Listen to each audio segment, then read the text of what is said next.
Hello, hello. Welcome home. I'm so excited about today's show. It's going to surprise you. When I first heard about this, I didn't believe it. So I had to do my own research. And I decided recently that I just had to share it with you. Insisting that a person with dementia use an assistive walking device is actually doing more harm than good. I know, right? Don't send your hate mail just yet. Hear me out on this one. By the end of the show, you'll see. I'm telling the truth. I'm Debra, your host. I have been a train the trainer instructor for the Alzheimer's Association and have owned my own home care business for well over a decade. My mother was also diagnosed with Alzheimer's. She was on the 20-year plan of that devastating disease. I'm here because I found out when I worked for the Alzheimer's Association two things. Number one, how fascinating the brain is and how interesting it was that we can change the person with dementia's experience and the care person's experience, and pretty easily too, just by doing and saying things differently. And number two, I found my love of teaching. I love helping others to find solutions to their problems. I'm sure there are a few of you out there that want to keep your person with dementia home as long as possible, but you're struggling. Well, I have a solution for you. Actually, I have several solutions. The first is I offer one-on-one coaching. Some people are really at the end of their rope, and we can pinpoint your issues and focus on them during the one-on-one session. This is recorded and you get a copy of the session for your reference later on and down the road. We discuss in detail your specific problems and determine strategies to overcome those behaviors or those really tough decisions. Next is the CMDS, or the Certified Master Dementia Strategist course. Oh my God, this is so fun. Every day when the class is over, my students don't want to leave. And at graduation, they say it was so fun and enjoyable that they don't want it to be over. I even had a geriatric doctor in my course say that it was one of the best courses he had ever taken, and he went to Harvard. But you can get a list of everything that the course is offering by going to the website. The link is down below. But you should know that this course is designed like no other. The title was very specifically chosen, CMDS, Certified Master Dementia Strategist. The word strategist means the ability to identify and determine creative ways to improve a situation. You won't ever need another class or another course after taking this one, because you will learn why, how, and the actions to take. It's truly remarkable. But don't take my word for it. Go to the website and watch the testimonials. Oh, and real quick, the new ebook has been very popular. It's called the Dementia Starter Kit. It's not just for beginners. And that is also on the website. And a couple of free downloads that you can't get anywhere else. That link is down below for you. So what are you waiting for? Go over to answersabout.alz.org. Go now. I'll wait. Okay, well, that was kind of a lot, but you're so great to be patient and let me finish up this kind of stuff for all the newcomers. Before getting to the topic, oh man, let me tell you, today is gonna be interesting. When I first read about this, and there really wasn't much out there at the time about this topic. There's quite a bit more now, but and I just couldn't get on board at first, but the more I thought about it, it totally made sense. Okay, is this you? Mom, you forgot your walker. Mom, you have to use your walker. Mom, you're going to fall if you don't use your walker. Is this you? If it is, you're going to love this segment. So get this. Studies show that people with dementia are 3 times more likely to fall when using an assistive walking device versus not using one at all. I know, right? Crazy. But hear me out on this one. And we'll go deep here. By using a mobility device, a person needs to have a lot of cognitive functioning abilities and capacity. There are many reasons why a person with dementia will actually increase the risk of falling if using a walker. And we'll touch on all of these. But the biggest reason is that the compromised brain needs things to be simplified as much as possible. People with dementia cannot and should not be expected to learn new things or new equipment. The brain just can't. It's not possible. But let's consider just the act or task of walking.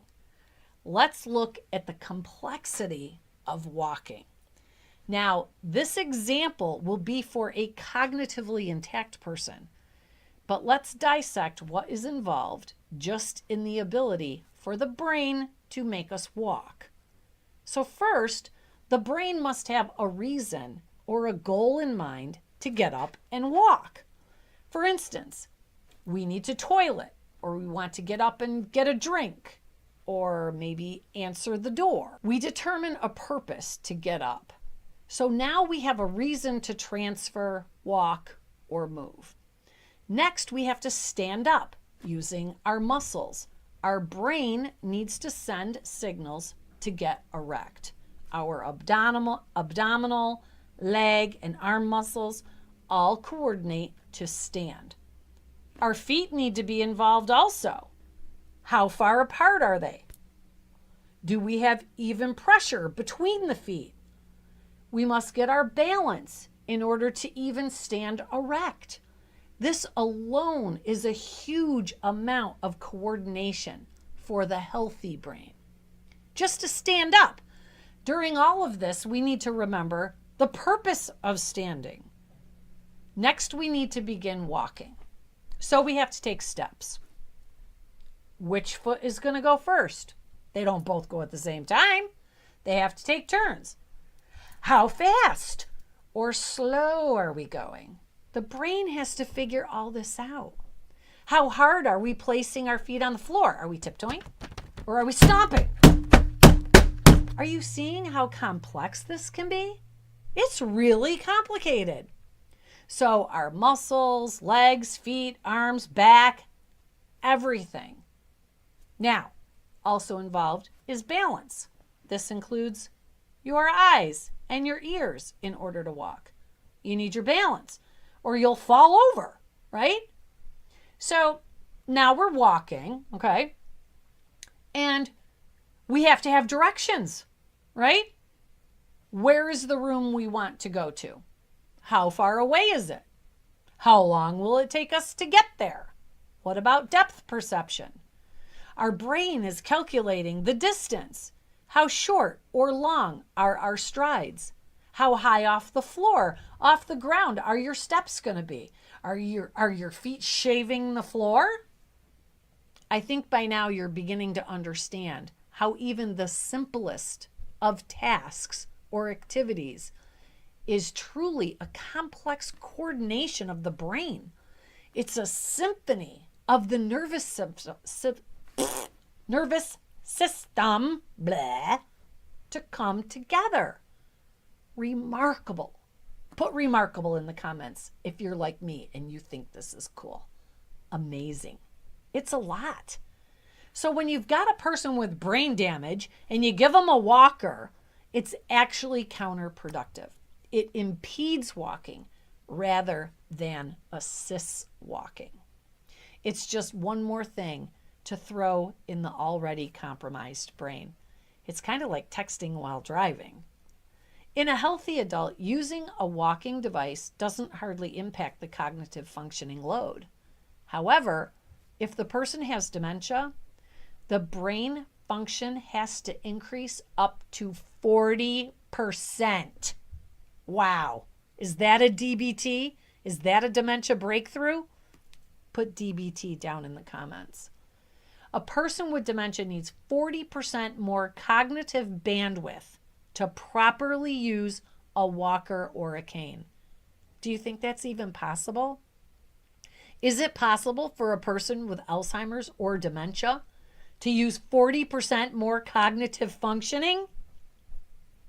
No, not going to happen.